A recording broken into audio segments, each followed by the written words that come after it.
Bicho, esse vídeo aqui vai dar trabalho pra fazer, mas eu não tô nem aí, eu quero fazer mesmo assim. Eu comprei um kitzinho, que não tá nessa caixa, na verdade ele já tá montado ali.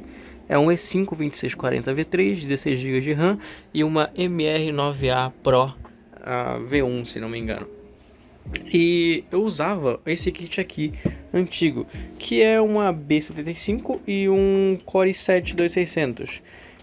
Na verdade é um Xeon E3-1270, mas ele é basicamente um Core i7-2600, só que sem gráfico integrado. Eu coloquei ele aqui na caixinha de onde veio o meu Xeon atual, que ele tá guardadinho aqui, ó, como vocês podem ver. E a ideia é, eu quero muito comparar a diferença de desempenho que eu tive depois que eu troquei esse kit por aquele. Então, por que eu falei que esse vídeo vai dar muito trabalho? Eu vou aproveitar agora e gravar um monte de testes de desempenho da minha máquina atual com a 1070 e o 2640. E depois eu vou montar inteiro o meu kit antigo ali novamente e refazer todos os testes e comparar um com o outro. Então, basicamente, eu vou desmontar meu PC inteiro, montar o PC antigo, depois que fizer os testes, guardar ele aqui de novo e remontar um novo. Porque eu tenho pouco tempo, esse kit aqui vai embora logo logo. Eu tô montando um computador pra minha namorada e eu vou dar essas peças aqui pra ela. Então, logo logo que vai sair de casa, então eu preciso fazer o teste enquanto eu ainda tiver com essas peças aqui. Bom, vamos para os testes e eu quero muito comparar a diferença, porque eu notei, né, que teve um grande avanço, principalmente em Call of Duty Warzone, mas eu não tenho em números concretos a diferença total. Oi, Frajola.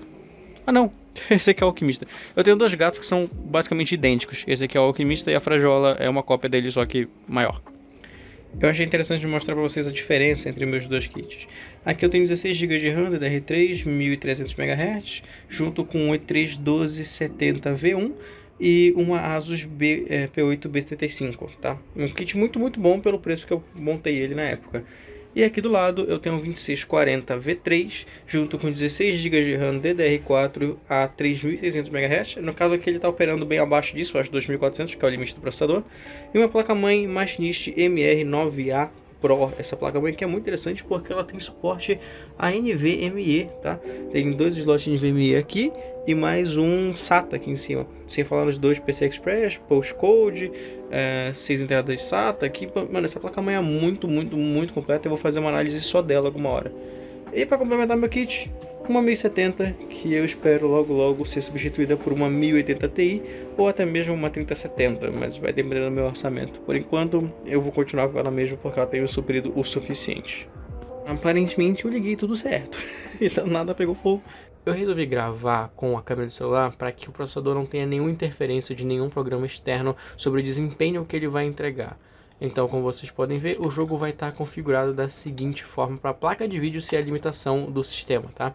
A resolução está em 60%, ou seja, o jogo está basicamente em HD e está com algumas coisinhas ligadas, mas no geral está tudo no desligado. Só algumas coisinhas mesmo aqui de resolução, de textura e tal que eu deixei no alto, porque é como eu jogo mesmo, tá? Então, como vocês podem ver, o jogo está tudo no mínimo em 60% da escala de resolução e mesmo assim não passa de 60 FPS. Isso aqui é porque a gente está numa região muito aberta e muito vazia. Normalmente fica bem abaixo disso, na casa dos 40 FPS. Quando eu abro o Discord, então fica na casa dos 30. E como vocês podem ver, a placa de vídeo está ali sobrando um monte. Ela está em 50% de uso na maior parte do tempo, a 57 graus. Ou seja, realmente esse processador está capando e muito o desempenho que essa placa de vídeo pode entregar.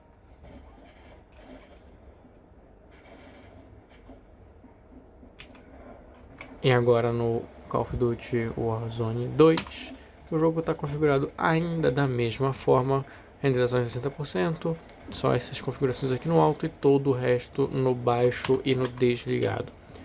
E como vocês podem ver, teve sim um salto de desempenho. Agora a gente está rodando o jogo na casa dos 70 FPS, numa região bem mais cheia de gente, né? A gente estava no meio do deserto antes e estava pegando 60, aqui onde tem bem mais coisa acontecendo está pegando 70.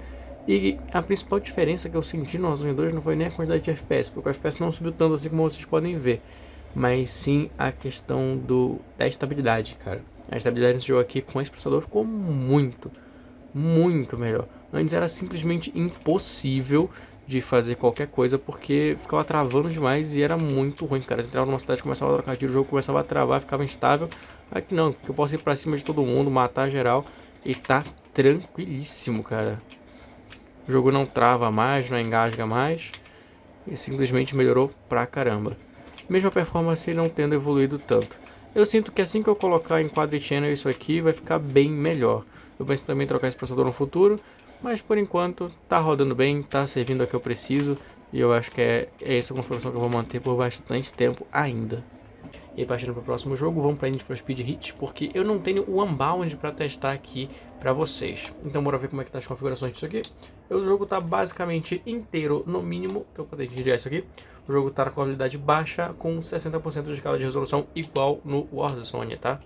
E como vocês podem ver aqui, na corrida tá na casa dos 40 FPS, com a placa de vídeo ali quase dormindo a 30% de uso. Esse aqui é um jogo que realmente utiliza muito mal esse processador que eu estou usando aqui agora, então pode ver que ela está bem subutilizado. Até o processador está com uso baixo, de 75%, e a placa de vídeo está quase dormindo. A performance é realmente bem chatinha, bem triste pro nível desse computador, né? E aqui no Need for Speed Heat eu acho que é a diferença mais interessante, cara. O jogo continua com tudo no mínimo e a escala de resolução em 60%, né? Que eu quero jogar todo o peso do jogo pro processador e tirar da placa de vídeo o máximo possível. E cara, o jogo ficou tão mais estável. É bizarra a diferença. Esse processador aqui ele não dá tanto FPS a mais, mas ele dá muita estabilidade, cara. Os jogos não tem mais queda de FPS constante. Quando ele se mantém numa taxa de FPS, ele fica naquela taxa e não derruba mais. E cara, apesar de ter um incremento baixo de FPS, teve um aumento de FPS significativo pra mim, cara. Olha isso, mano, tava na casa dos 80 FPS agora. E fora dessa corrida aqui, um pouco mais lá no mundo aberto, eu tava vendo coisa de 100 FPS em alguns cenários. Então, mano, isso aqui pra ter um modo história interessante, pra só sentar, jogar e se aproveitar com o controle, tá simplesmente maravilhoso, cara. Muito, muito melhor. Não tem mais stuttering, não tem mais queda de FPS, não tem mais micro travadas. O jogo tá liso, liso, liso, na casa dos 85 FPS. E o próximo jogo a ser testado, Cyberpunk 2077. O jogo tá basicamente com o FSR no talo aqui em ultra desempenho e o resto do jogo inteiro no baixo, tá? Com tudo desligado. E eu fiz uma alteração aqui de deixar o dimensionamento de multidão no médio, tá? Eu quero testar realmente o processador aqui nesse teste. Como vocês podem ver, a placa de vídeo ali tá 50% de uso, tá realmente sobrando bastante, o que já era esperado. E aquele desempenho ali meio que padrão, né? Na casa dos 50 FPS. O jogo tá realmente bem feio e mesmo assim o processador não consegue empurrar mais quadros. Você pode ver que às vezes chega na casa dos 30 FPS, mesmo com essa resolução tão baixa que a gente está tendo aqui agora. Olha isso, cara, chega a pegar 30 FPS em alguns casos. Se eu deixar a densidade de multidão no mínimo, ele até pega assim na casa dos 45 FPS, até 50 dependendo do lugar. Mas eu quero realmente testar o desempenho do computador e como vocês podem imaginar, é muito chato jogar esse jogo com a multidão no mínimo porque não aparece nenhum carro nunca. Então a cidade fica parecendo uma cidade fantasma. E se você quer ter imersão no jogo, você precisa de um pouco de população ali, porque senão fica estranho. Ó, nesse ponto aqui já tá pegando 60 FPS, deu uma melhoradinha. Mas basta ir para uma área um pouquinho mais aberta que a gente pode ver a performance despencando, cara. Esse jogo aqui é realmente bastante preocupante em questão de desempenho, tá? Olha isso. Bicho, a maior diferença de desempenho até agora foi Cyberpunk. Vocês lembram que tinha um pedaço ali que estavam pegando na casa dos 26 FPS. E o jogo está configurado da mesma forma, FSR no ultra desempenho, o jogo inteiro no baixo, com a densidade populacional no médio. Aqui ó, densidade populacional no médio. E de 26 FPS em alguns casos, a gente acabou de subir para 70. E tem momentos em que o jogo bate 100 FPS, cara. Eu achei isso incrível. Foi uma evolução assim de desempenho absurda. Olha isso, 85 FPS. Aqui tava chegando a 30 em alguns momentos. 90 ali, ó, 100 FPS quase. Bateu 100 FPS ali em um momento. E cara, aqui tava tendo trecho de que batia 20 e poucos FPS. 26, 23, 28, 30. E aqui tá aqui, mano, 70 FPS pra mais.